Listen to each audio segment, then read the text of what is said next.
Hey, how you doing? I'm Big D, and what I want to show you today is this extra arm that you can actually install yourself. But if you choose to do this, I want to give you some updates and also some details of what you need to know. So this is a M&E manufactured tire machine.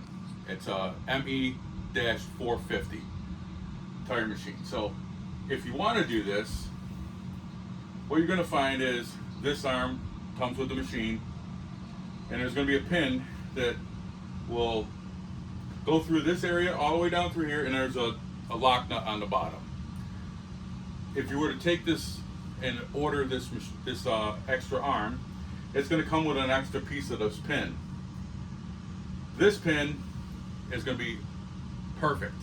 The problem is this is only 26 millimeter that goes through this arm, and the new pin that comes with the arm is 36 millimeters. So you're going to have to find someone that can machine that down. But most machine shops in my area, they have all high technology, and they don't just have a lathe that can run it down. So you may have to, if you wanted, grind it yourself. You would just come over here, you like throw it in a drill press, chuck it up, and then grind it down till you get your right spot, but the right thickness and diameter. When these come, the air hoses are not attached, but they're in the area of where they belong.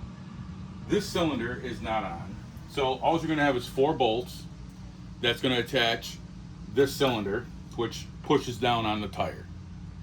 You're going to have this behind here.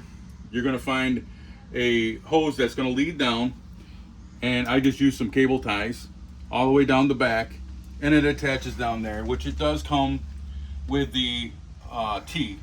There's a 8 millimeter, and then this is the 6 millimeter. So it already comes with what you need there. So if you want to get this, it's more than beneficial. It's going to help you in the future. And some people use this type of thing to keep the tire down into the drop down center of the rim. But this is more than adequate, so you wouldn't need these. All right, thanks for stopping in. I do appreciate it. Let me know what you think in the comment section. Let me know if you're going to be replacing one. And if you do need some help, leave a comment in the comment section and I'll get back to you. Thank you. Have a great day.